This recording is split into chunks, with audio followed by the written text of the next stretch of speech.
Álvaro Cedeño y Álvaro Cedeño les saludan en este episodio número 297 de Diálogos con Álvaro Cedeño. Esta es una conversación intergeneracional que toca temas como desarrollo de talento, acción humana eficaz, espíritu emprendedor y transformación de conflictos. Hoy para conversar sobre el artículo publicado esta semana en la página web alvarocedeno.com titulado Liderar la transición. Papá, ¿cómo estás? ¿Qué tal? Muy bien, muy bien. Interesantísimo el tema. Yo siento que este tema resume mucho de lo que hemos conversado en público y en privado los últimos 10 o 15 años sobre la transición que está sucediendo a nivel mundial y que cada vez es más perceptible, quizás por la aceleración que tiene. Y me refiero a esta transición de el paradigma tradicional que describes en el artículo de ir a la escuela, graduarse, tener un título, conseguir un empleo, versus el paradigma actual de emprender desde nuestros talentos o de nuestros intereses y hacerlo apalancándose en herramientas potentísimas que todos tenemos en el bolsillo y que podemos usar de manera gratuita. Voy a poner gratuita entre comillas por ahora, pero sin un costo monetario significativo, por lo menos. Quería hacer esta pequeña introducción antes de cederte la palabra para que nos digas de dónde surge tu llamado a esta idea de liderar esa transición en la que estamos. Sí, vamos a ver.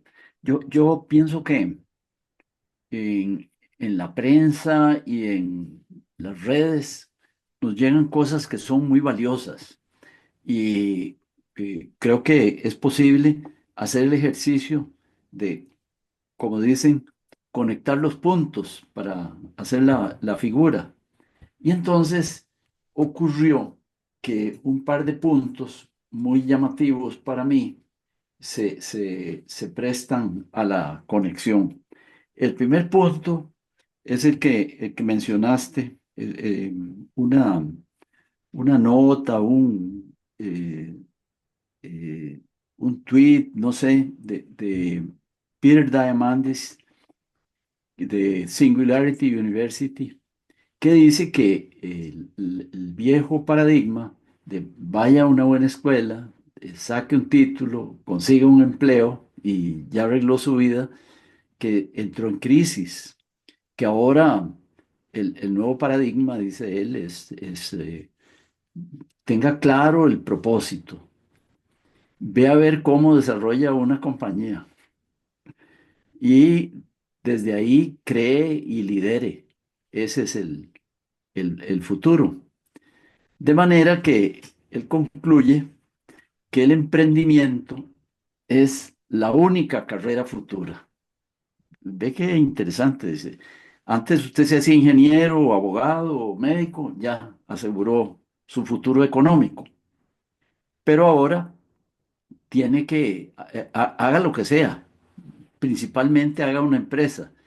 Y está claro que el emprendimiento es la única carrera. A mí me llama mucho la atención porque, bueno, eh, hemos hablado de emprendimiento por decenios ya, por decenios. Eh, Mucho tiempo. A mí el tema del emprendimiento lo he traído y lo he llevado. He desarrollado, como tú sabes, algunas cosas y bueno, eh, con el paso del tiempo, yo he creído que el emprendimiento tiene más que ver con, con la actitud personal que con las técnicas que se puedan adquirir por ahí, ¿verdad? Uno puede ir a las mejores escuelas del mundo en administración de empresas y no ser emprendedor. Y puede no ir a ninguna de esas y tener allí uno de sus rasgos internos, como rasgo interno importante, la iniciativa. Yo siento que la iniciativa personal, el querer hacer y lograr hacer, está repartido en una curva normal de distribución.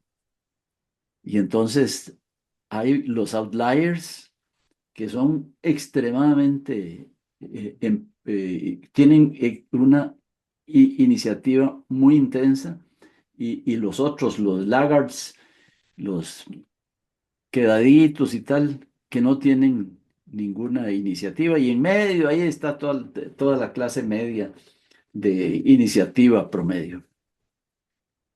Eh,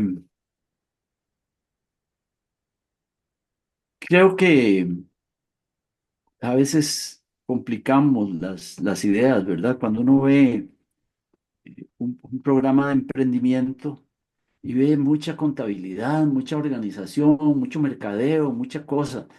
Y realmente yo siempre he pensado en los programas de emprendimiento que existen por ahí, sin que nadie los llame programas de emprendimiento.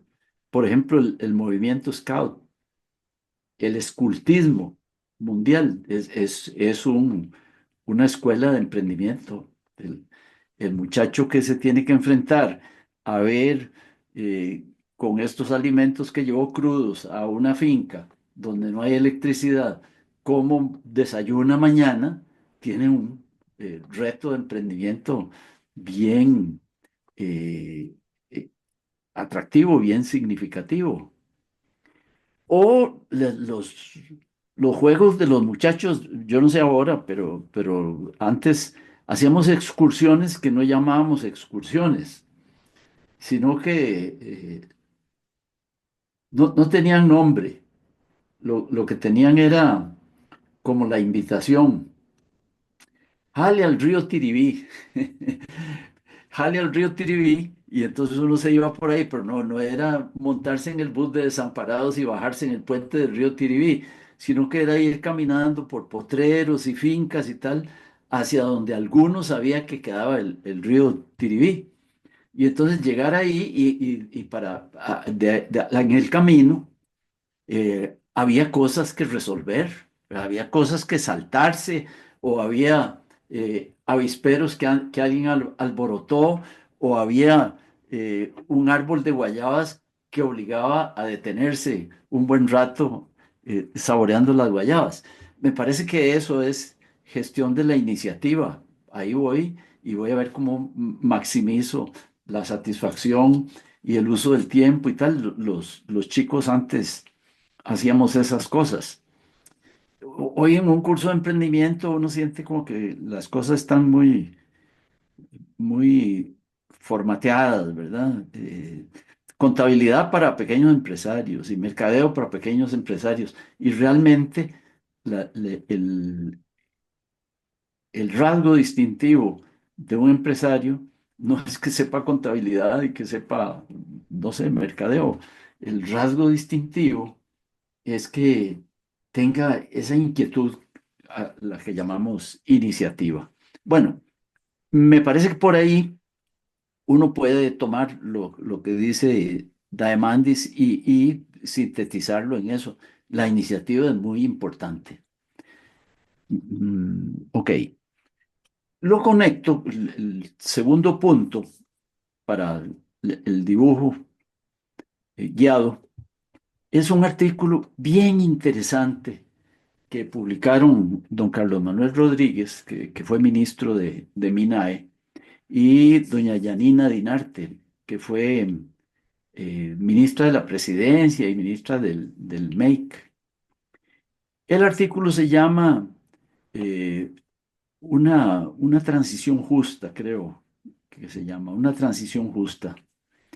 Y ellos están hablando de cambio climático y de cómo la atención del cambio climático tiene que provocar una serie de cambios y que estos cambios pues van a producir unos perdedores, unas reubicaciones.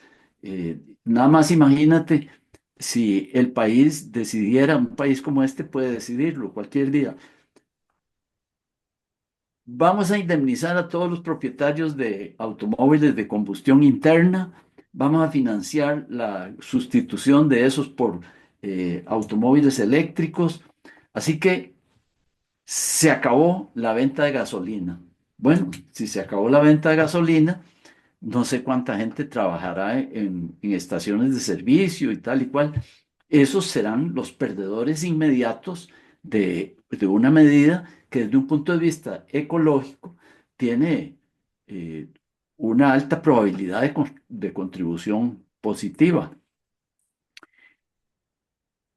Eh, eh, Don Carlos Manuel y de doña Yanina dicen que el esfuerzo que se haga por enfrentar la crisis climática tiene que ser visto como una transición y tienen razón. Usted no puede decretar que a partir de mañana todas las estaciones de servicio amanecen cerradas porque mañana va a ser el día que Costa Rica se va a dedicar a cambiar autos de gasolina por autos nuevos eléctricos.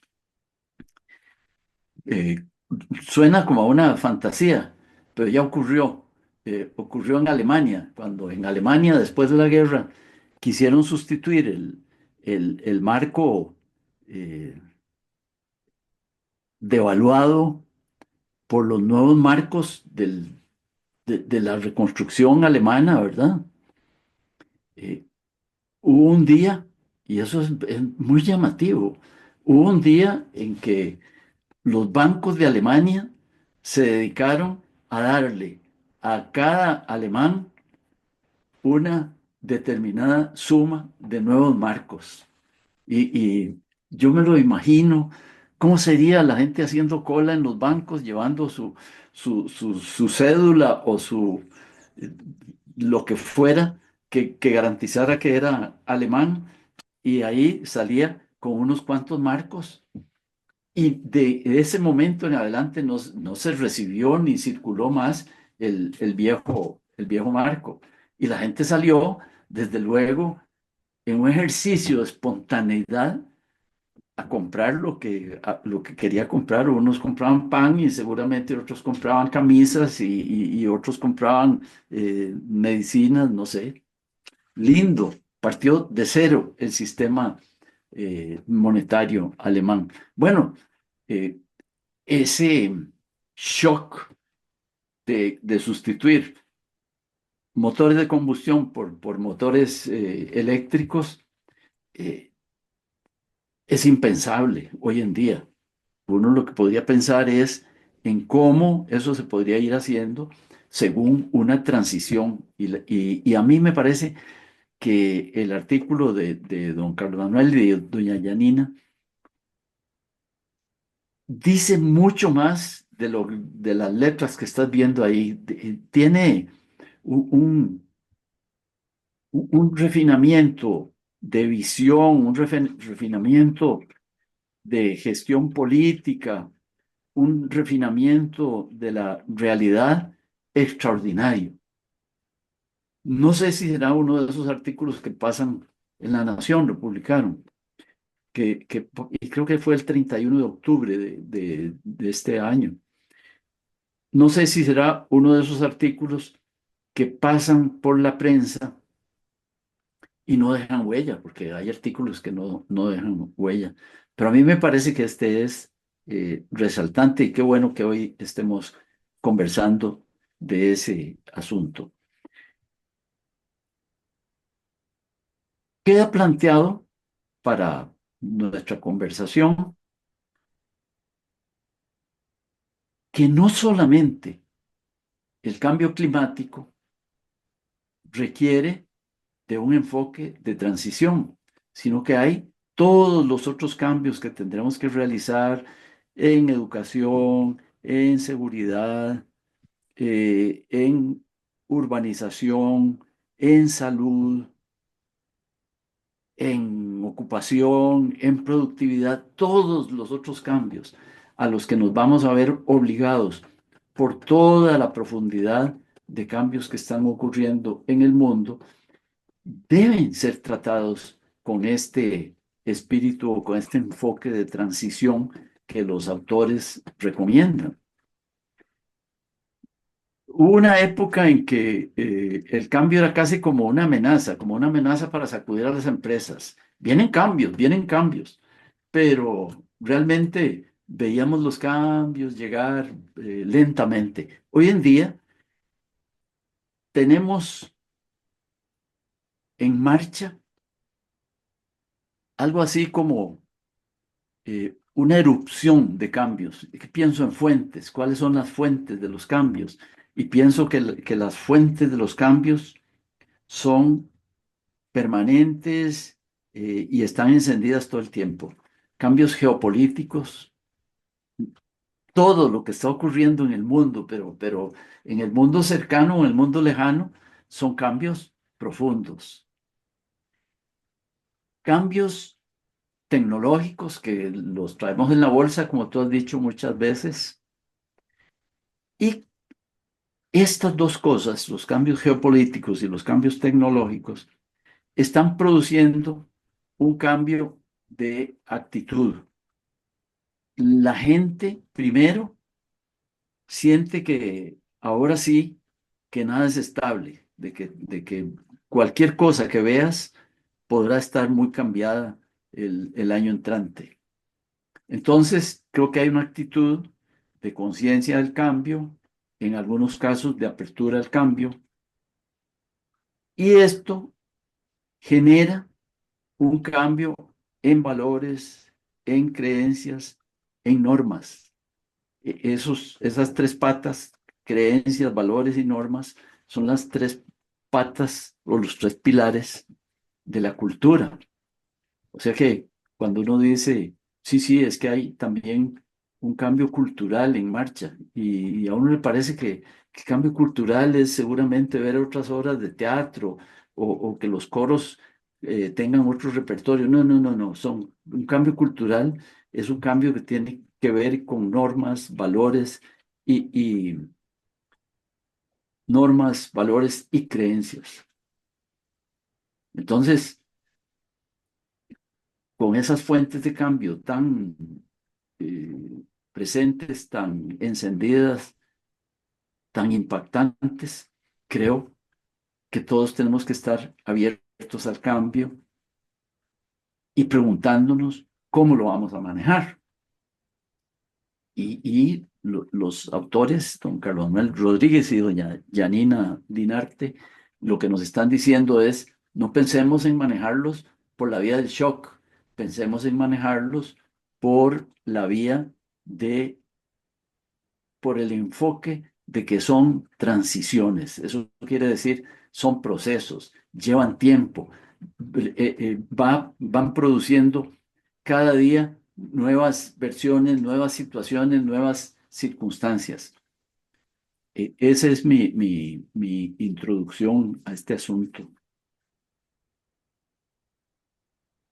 Me parece que todo esto que describes, así como lo describes, nos da un mapa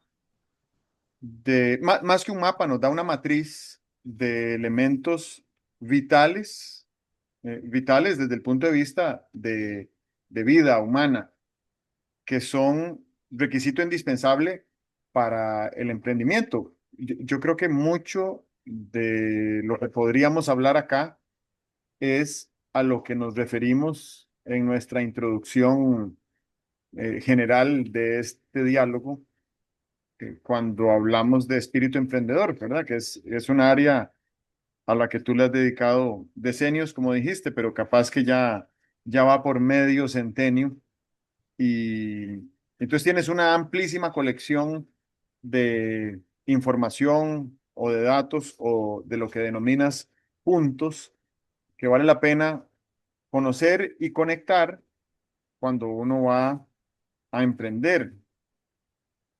Pero en realidad, un día de estos leía sobre la diferencia entre conectar los puntos y colectar los puntos, porque siento que en esta era de hiperdigitalización, hiperconectividad, hiperinformación, eh, tenemos un sesgo marcado, alguna gente hasta adictivo a coleccionar puntos y no dedicamos el tiempo suficiente a conectarlos, porque en la conexión es donde pasamos del conocer al hacer.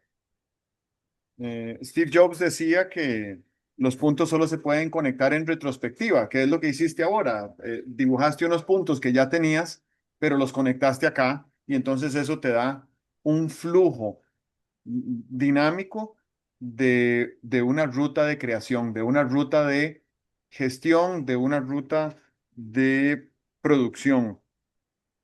Mientras que colectar los puntos, de ahí uno los va echando al saco de material informático o al archivo, a la hemeroteca, digamos, ¿verdad? Tú sí tienes un rigor bastante mm, bastante sistemático para utilizar tu hemeroteca como puntos que luego conectas, pero hay mucha gente, y yo me incluyo, que tenemos una hemeroteca digital o el equivalente a una hemeroteca digital y casi nunca nos devolvemos a ellos. Entonces, como tengo tanta dificultad para devolverme a puntos que colecciono, trato de ver a dónde me calza un punto en particular y cómo se conecta con lo que estoy haciendo. Si está muy distanciado, entonces lo dejo pasar y lo coloco ahí en la bodega, ¿verdad? En la bodega donde no nos sirve de mucho. Y yo siento que esto además nos lleva a esa aseveración que decías de Peter Diamandis sobre el hecho de que hoy en día lo que deberíamos es pensar en crear y liderar desde una empresa. Eh, eh, los emprendimientos unipersonales siempre han existido, pero los emprendimientos unipersonales escalables a dimensiones voluminosas nunca habían sido tan tangibles como hoy por una confluencia de factores o una conexión de puntos, empezando por la inteligencia artificial, siguiendo por la economía digital, continuando por la economía de servicios, y llevando a un lugar donde lo que sabemos que hay es un, un esfuerzo de una persona por subsistir, ¿verdad? Es un asunto estrictamente de supervivencia. Tal vez hubo una época donde los emprendimientos eran lujos de personas privilegiadas. En otros casos, no había opción para una persona, ¿verdad? El emprendedor que recoge latas vacías en las calles para llevarlas a canjear por dinero, no está emprendiendo desde el lujo ni desde el privilegio, está emprendiendo desde una necesidad extrema por subsistir. Pues esa necesidad extrema por subsistir la está empezando a ver cientos de miles o millones de personas alrededor del mundo este año, y el año que viene será un número aún mayor. Eh, por un desplazamiento natural que provoca la inteligencia artificial, como han provocado muchas otras disrupciones tecnológicas en la historia, de las cuales ya hemos hablado en el pasado, y que nos están obligando a ver cómo puedo hacer yo para apalancarme en esas herramientas y ser más productivo de lo que yo puedo hacer sin ellas y eh, inmunizarme a lo que sería de mí si no las utilizo, ¿verdad? Me desplaza, simplemente me desplaza la tecnología. Hace 30 años yo me dedicaba a, a hacer traducciones y un día, como en el año 98 o 99, conocí por primera vez un software que era muy básico, muy rudimentario, que tenía por propósito servir como asistente de traducción. Muy básico, no existían las redes sociales, el internet era lento, ni soñábamos como en la inteligencia artificial. Y aún así yo dije, mira, yo no me puedo dedicar a esto para siempre, porque un día va a haber una herramienta digital que haga esto mucho mejor que yo, mucho más rápido que yo y mucho más barato que yo. Y así fue. Entonces me fui saliendo de esa industria muy rápido y hoy en día pues hago muchas traducciones en segundos que ya ni siquiera vendo, ¿verdad? De hecho son para mi propio consumo. Em, Respecto a este tema de que el emprendimiento es la única carrera futura, esa es una verdad que implica al menos cuatro juegos de variables. El primero mencionaste, esa variable que mencionaste sobre la actitud personal versus la técnica. Yo creo que no se necesita ser un ingeniero informático con una maestría en inteligencia artificial para meterse a YouTube y aprender 20 minutos sobre cómo la inteligencia artificial me puede ayudar a mí a vender helados o a vender pan. Ese primer paso exploratorio tenemos que darlo desde un lugar de absoluta humildad y apertura, de decir, bueno, no lo sé todo, aquí estoy aprestándome a aprender algo nuevo y a partir de que aprenda ese algo nuevo, voy a incorporarlo en lo que quiero hacer pues por el resto de mi vida, porque no volveremos a una época de menor aceleración y disrupción tecnológica que la que estamos viviendo hoy en día. Esto continuará acelerándose. El segundo conjunto de variables es el de los negocios simples versus los negocios complejos. Em, la simplicidad es muchísimo más fácil de escalar, o sea, de aumentar sus ventas en el mercado, que la complejidad. Si nosotros tratáramos de emprender para diseñar un nuevo teléfono inteligente, pucha, eso es un emprendimiento muy complejo. Mientras que si nosotros emprendiéramos un negocio para ayudarle a las personas a tener mayor claridad de propósito personal, eso sería mucho más fácil de escalar, ¿verdad? Y más fácil de desarrollar también. Em, y quizás hasta con mayor probabilidad de éxito y definitivamente con mayor versatilidad para eh, adaptarse a las realidades que vayan ocurriendo a lo largo del proceso. El tercer conjunto de variables es la diferencia entre la ejecución y la intención. El mercado y la sociedad y la política y la especie humana en general lo que premia es la ejecución, no es la intención. Yo puedo tener una intención muy bonita de llegar al espacio. Bueno, Elon Musk tuvo esa intención y en el 2001 empezó unos procesos exploratorios para ver cómo hacía para llegar al espacio y lo que se le premia a él hoy en día con su empresa SpaceX no es la intención que tuvo, es la ejecución que está teniendo. Y el mercado es así, el mercado va a premiar ejecución, nunca va a premiar intención, ¿verdad? El premio Nobel de Literatura se lo gana un autor que ha dedicado su vida a escribir novelas trascendentales, no a una persona que ha tenido grandes ideas de novelas que no ha escrito.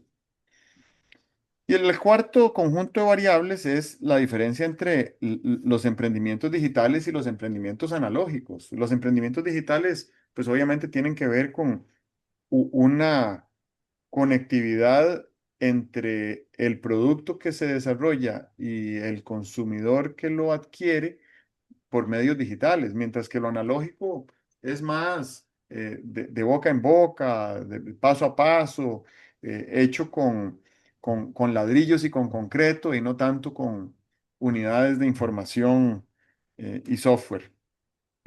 Y todo este conjunto de variables a lo que me lleva es a analizar algo que mencionaste hacia el final de tu intervención, que es la reacción que tenemos ante el cambio. Está habiendo un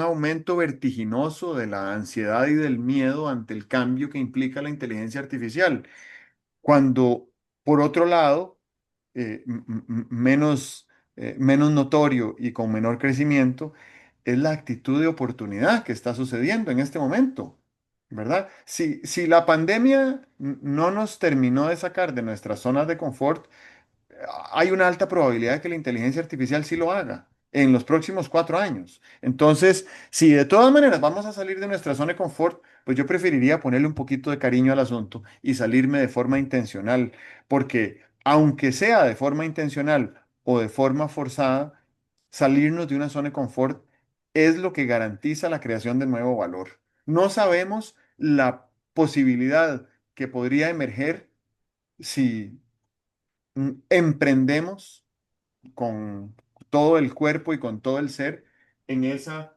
dirección de poder hacer algo respecto a nuestro futuro como emprendimientos, que es la única carrera, como describías a Peter Diamandis. Y lo último que quiero mencionar en este momento, como reacción a a tu introducción, es que hay un modelo educativo que ha sido muy famoso en Europa, sobre todo y que no ha permeado a nivel global, pero que sí me parece que es absolutamente pertinente para este momento que estamos viviendo como humanidad en la línea de lo que estamos conversando. Y es un sistema pedagógico que se denomina unschooling, que podríamos traducir como desescolarizar. Y la desescolarización en lo que consiste es dejar que un ser humano, un niñito, vaya creciendo en su afán de adquirir conocimientos desde un impulso de voluntad y de intención que tenga que ver con su curiosidad y con su necesidad. Entonces, un niño de 9 años no sabe matemáticas, pero ha desarrollado una inquietud por construir unas obras de madera para las cuales necesita hacer unos cálculos y esos cálculos necesitan que aprenda una cantidad básica de geometría y esa cantidad básica de geometría necesaria lo conduce a aprender sobre geometría y entonces aprende geometría a los 9 años, no porque es lo que está en un currículum, sino porque es lo que necesita para construir esa obra de madera que tiene en mente. Y así va desarrollando destrezas y talentos y va completando un, un árbol de conocimientos a partir de su inquietud, de su voluntad, de sus intenciones y de su curiosidad. Bueno, habiendo descrito muy brevemente ese paradigma pedagógico de unschooling, eh, ¿qué pasaría si nosotros le diéramos vuelta al paradigma del emprendimiento y empezáramos a hablar de desemprender? Y desemprender significaría no seguir el manual de emprendimiento que ofrece tal o cual universidad, sino eh, partir de la intención, de la oportunidad, de la necesidad, de la curiosidad de ir incorporando a nuestro ser las herramientas y destrezas requeridas para ejecutar nuestro emprendimiento. Y ejecutar nuestro emprendimiento no quiere decir completar nuestro emprendimiento, quiere decir avanzar en la construcción de algo productivo. ¿Ok? Entonces, pues observo además que este concepto de desemprender, al igual que el de emprender, no tienen traducción al inglés, porque en inglés no existe el concepto no existe el verbo de emprender, es un verbo que proviene del francés y en inglés no existe el verbo, pero lo que querríamos es, o que lo que estoy postulando es la posibilidad de que no emprendiéramos como se nos ha enseñado a emprender tradicionalmente, sino que emprendiéramos desde otro lugar que es más conectado con el presente y más conectado con el entorno a partir de la necesidad que el mismo emprendimiento convoque.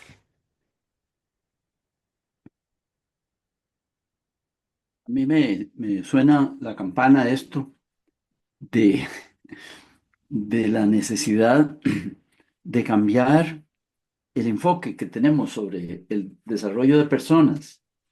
El enfoque que tenemos sobre desarrollo de personas es más o menos semejante al que tenemos en la fabricación. Eh, aquel autor inglés sobre educación, Lord, ¿cómo se llamaba? Aquel autor inglés, bueno, ese eh, decía que nosotros vivimos haciendo en educación lo mismo que en toda la revolución industrial se ha hecho con los productos. y es que pones una materia prima, le haces una transformación, luego la modificas de una manera, haces otra transformación y al final sale el producto final. Y los seres humanos, posiblemente no, los seres humanos no son productos industriales, los seres humanos son más parecidos a organismos. Cuando uno, para hablar de un organismo cercano, cuando uno compra una mascota, no es que tenga ahí un programa de ingeniería industrial sobre qué hay que ir haciendo con la mascota para que la mascota llegue a ser no sé qué. No, allí el dinamismo principal lo pone la mascota, desde luego no racionalmente la mascota, ni racionalmente, ni racionalmente pone el bebé nada para su propio desarrollo. Es una misteriosa pulsión de la vida la que hace que las cosas vayan siguiendo por unas etapas. Entonces, estructurar un proceso de desarrollo personal, a mí me parece que es un contrasentido. Eso sería como estructurar el desarrollo de una mata de frijoles. Las matas de frijoles se desarrollan como les da la gana, como les viene en sus genes desarrollarse. Y ni qué decir, pero sí mucho que pensar y que admirar del mensaje que tienen los genes de una mata de frijol. Eh, Ahí va y siempre termina siendo una fecunda mata de frijoles. Pensar sobre el mensaje a mí me parece que es un pensamiento de naturaleza filosófica, de naturaleza trascendente. No sé, si alguien es muy piadoso, y aquí estoy copiando a Tony de Melo, si alguien es muy piadoso, que un día sustituya una oración de esas que están escritas por ahí en un devocionario, lo sustituya por la reflexión de cómo es que una mata de frijoles sabe que tiene que producir frijoles porque al final llega a producir frijoles. Eso es maravilloso. Y cómo es que un gato sabe que tiene que perseguir ratones y los llega a perseguir. Y ya si siguió haciendo estos ejercicios espirituales, un día tiene que preguntarse es cómo es que un ser humano trae la información para llegar a ser humano. Y aunque tuviera las vicisitudes que ha tenido, las dificultades o los retos que ha tenido, termina siendo un ser humano básicamente con las mismas características de los seres humanos que han tenido otros procesos de desarrollo. Entonces, creo que hay que desestructurar una serie de cosas que las tenemos muy estructuradas. Concretamente, cuando hablas del unschooling, de esa desescolarización, yo creo que de lo que estamos hablando es de desestructurar la educación formal. Claro, esto requiere cosas, ¿verdad? Requiere cosas. Porque la naturaleza del niño desde ahí viene programada para buscar los rumbos de menor dificultad, para minimizar la energía que invierte, tal y cual. Y entonces necesita guías, pero no son guías, yo creo que ya no son maestros, ¿verdad? Con un silabario en la mano que dice, como hoy vamos por la página 15, dentro de una semana vamos a ir por la página 20, sino que necesita eh, mentores. Y la mentoría es como una maternidad espiritual, ¿verdad? Como el ejercicio de la maternidad espiritual. La mamá no empuja al niño ni lo retrasa, simplemente va ahí atendiéndolo al lado atendiendo las necesidades que va teniendo. El mentor no es un maestro. Yo creo que el maestro tradicional pues tiene un programa, especialmente en Costa Rica, tiene un programa, tiene que dar unos informes, tiene que llenar unas fórmulas, tiene un programa y tiene que cumplirlo. El mentor no tiene que cumplir el programa. El mentor lo que tiene que hacer es ayudar a que ese pupilo florezca.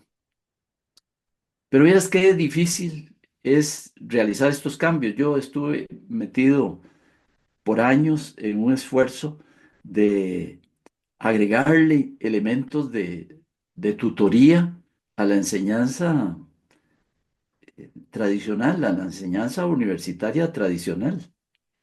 Y es muy difícil, porque es más fácil tener un libro de texto, dividirlo en 15 semanas y ver cada semana una quinceava parte del libro de texto que ir acompañando al pupilo en sus necesidades de desarrollo. Pero el tema es bien llamativo, ¿verdad? Y en el artículo el artículo del que hablaba me llevó a pensar qué se necesita para una transición, qué se necesita para una transición eh, que nos ponga en situación de mejor contribución a la crisis climática. Bueno, primero necesitamos una eh, gestión de acuerdos muy esmerada porque estamos hablando de cosas comunitarias, estamos hablando de cosas que afectan a mucha gente.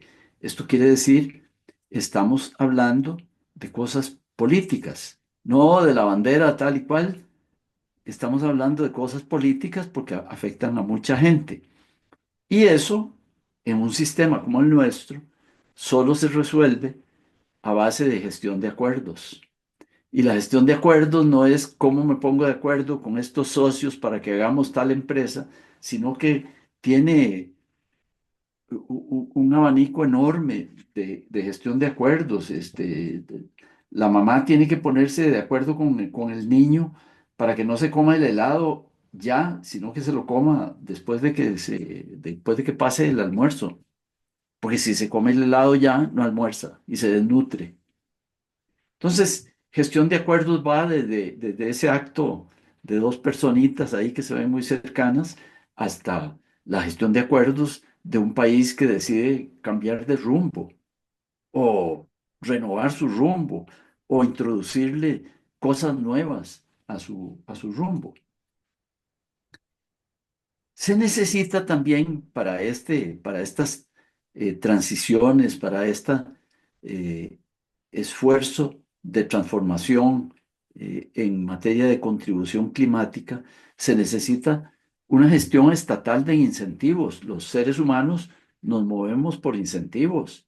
A los perdedores no vas a convencerlos de que qué bonito que es perder, a no ser que les des un incentivo para perder, que el incentivo puede ser, el golpe de la pérdida va a ser menor, le vamos a dar apoyo para que se reinvente, le vamos a dar apoyo para que reinvierta.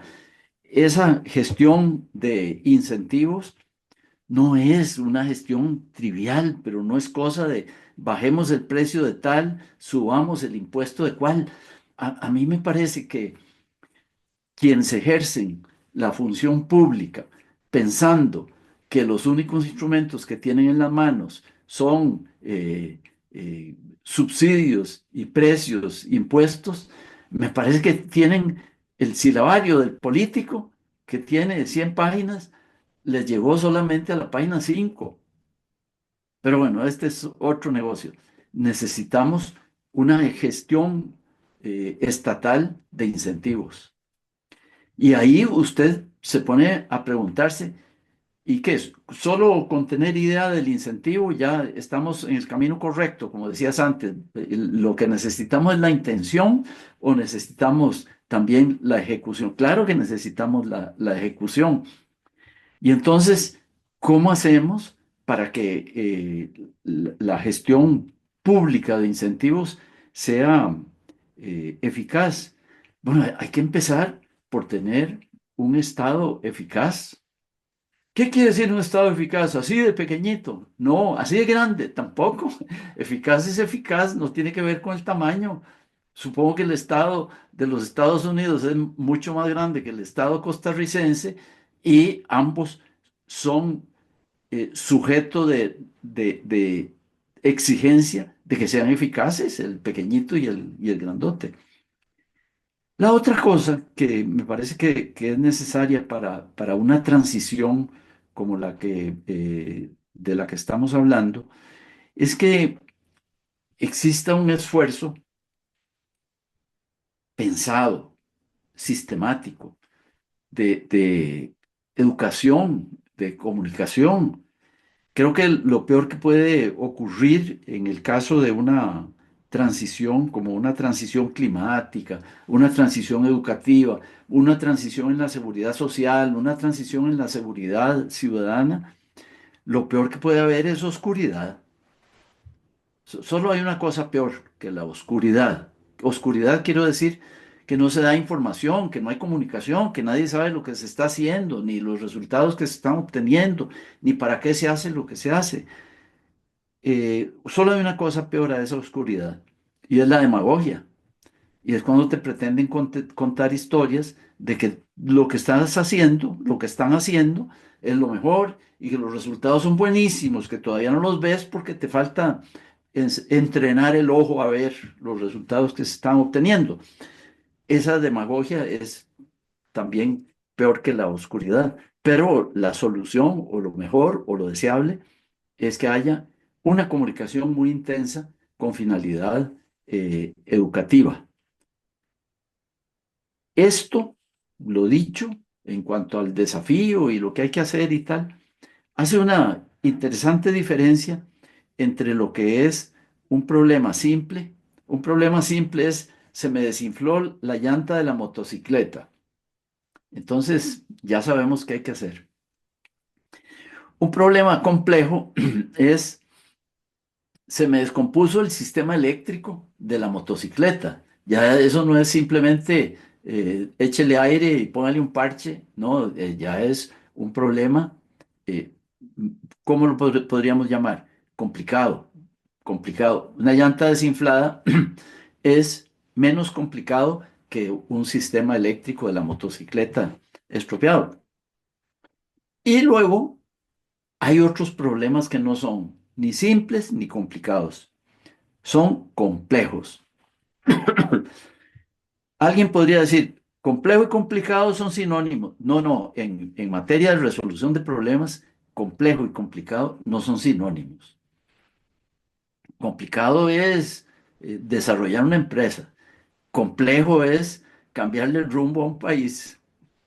Complicado es desarrollar un cultivo nuevo. Vamos a producir un cultivo nuevo masivamente, como ahora producimos piñas. Eso es complicado. Complejo es, vamos a intentar eh, crear una colaboración entre países que finalmente llegue a unos, a una Unión Europea. Pues, eso es complejo, ¿verdad? Y se logró. Entonces, bueno, ahí, antes de que luego tenga unos minutos para cerrar. Yo creí que esos eran tus minutos de cierre. Ah, ya estamos No, no, sobre el no. tiempo. Sí, ya estamos en el Ujú, tiempo, pero no importa. sí, No nos van ok. a cortar el espacio del aire. Ujú. Em, los que ya nos vieron hasta acá no van no van a salirse de la transmisión antes de escuchar tu cierre. Yo quería decir tres cosas y voy a tratar de ser breve. La primera es que mm, sobre el tema de la transición climática y energética se ha hablado por décadas. Em, la industria petrolera, uno la considera una industria muy rentable a nivel global, pero es una industria que para poder funcionar requiere subsidios estatales globales que suman $4 billones al año. $4 billones en inglés es 4 trillion, ¿verdad? Sería el equivalente si dibujamos el número a 4 millones de millones, o sea, un 4 con 12 ceros. Esa es la cantidad de dólares que todos los años los estados del mundo le dan a la industria petrolera para poder operar. Entonces, una industria cuya rentabilidad no es tan grande como la creíamos, ¿verdad? Si es una industria que en este momento genera, no sé, $2 billones al año en en ganancias, pues en realidad a esas ganancias habría que quitarle los 4 de subsidios, los $4 billones de subsidios y lo que quedaría es una industria deficitaria en $2 billones. Pero bueno, no estoy seguro por dónde anda la rentabilidad de la industria petrolera en este momento. Lo que sí creo desde hace 20 años es que ya que son los estados los que dan esos subsidios para que la industria petrolera siga operando, como parte de la transición en la que está la industria, y perdón por ser cínico, pero la pobrecita industria petrolera está en transición desde hace 20 años, los estados podrían tener al menos la influencia de condicionar esos subsidios a que las rentas de la industria petrolera se inviertan en energía solar. Y ahí les da la ventaja a los petroleros, que ya son líderes de la industria Sí. energética, para que sean líderes de la industria energética del futuro, pero que sea limpia. Entonces el Ujú. tema de la transición, a mí me parece que hay que sostenerlo con un con un grano de sal, como dicen en inglés, ¿verdad? Sostenerlo con pinzas. Lo otro es que lo que ha matado, lo que ha hecho ineficaces a las democracias, si tuviera que escoger una causa principal que es transversal a todas las democracias que han devenido ineficaces en las últimas décadas, es el cortoplacismo, porque no existen en en el desarrollo estatal a largo plazo los incentivos político-electorales necesarios para que un gobierno invierta en proyectos a largo plazo. Lo único lo único que paga es el corto plazo. Y pongo como ejemplo desapasionadamente y de manera lo más objetiva e imparcial posible al actual gobierno de Costa Rica, que no ha hecho, no ha sembrado ninguna semilla que germinará a largo plazo y se ha dedicado a cultivar o a cosechar o a movilizar voluntades para la obtención de un rédito a corto plazo que es la continuidad del gobierno, porque esos son los incentivos que tiene el sistema. Entonces yo no siento que hayan hecho nada indebido en el sentido en el sentido que los diferencie notoriamente de lo que han hecho los últimos 6 u 8 gobiernos. Los últimos 6 u 8 gobiernos han sembrado algunas semillas que han germinado a largo plazo. Por ejemplo, la reforma de pensiones que hizo la administración Rodríguez Echeverría en los años 98 al 2002, hace 25 años. Esa es una, no digo que es la única, pero esa es una. Pero no pudo hacer más. Y no pudo hacer más porque no existen los incentivos. Quiso abrir el monopolio de las telecomunicaciones y eso prácticamente le costó el capital político a esa administración. Después vinieron otras herramientas impuestas desde afuera para poder romper el monopolio de las telecomunicaciones, lo cual nos ha traído enormes beneficios a todos, incluyendo los empleados sindicalizados que antes trabajaban para el monopolio estatal, porque estoy seguro que más de uno ha conseguido trabajo mejor remunerado en el sector privado, haciendo lo mismo que hacía en el sector público. Entonces, el cortoplacismo nos ha minado la eficacia de las democracias y eso además se convirtió en cosecha y caldo de cultivo para movimientos autocráticos que hoy eh, eh, afloran en el mundo entero. No es Costa Rica ni Latinoamérica la excepción. Y lo tercero que quería decir es que respecto al desarrollo de talento, sigo la línea de lo que decías. Me parece que el desarrollo de talento hay que verlo como el desarrollo de cualquier forma de vida, o sea, desde el punto de vista orgánico, lo cual quiere decir además que nos debería inspirar la inteligencia que tienen otras formas de vida para conectar con nuestra inteligencia que es tan sofisticada, pero nosotros no podríamos, ni en la máxima sofisticación, producir un frijol. ¿Verdad? Entonces, la biomimesis, que es la capacidad de observar e imitar a la naturaleza, debería ser una invitación para que observemos a la naturaleza con ese criterio de afinidad desde una inteligencia humana hacia una inteligencia no humana. Em, y tal vez lo último que quiero decir, porque cuando hablabas de mentoría, hablabas de algo que creo que dije en algún momento al principio de la conversación, que era la convergencia o la conjunción entre la voluntad y la intención. Entonces ya está dicho. Pero respecto a nuestro conocimiento, a nuestro autoconocimiento de quién somos y qué queremos, eso ya lo sabemos. Solo que estamos demasiado sofocados por estímulos externos que nos hacen perder de vista lo que ya sabemos que somos y que queremos. Un poco en la línea de lo que decía el aclamadísimo artista y escultor renacentista Miguel Ángel, cuando el Papa de la época le preguntó, mire, ¿cómo hizo usted para esculpir ese David tan hermoso? Y dijo, "Pues, nada más le quité a la piedra lo que no era David. Y creo que nosotros debemos hacer eso, quitarle a lo que somos, quitarle lo que nos está estorbando para descubrir realmente qué es lo que somos. Y ese es el verdadero desarrollo de talento que creo que nos conviene. Por aquí termino.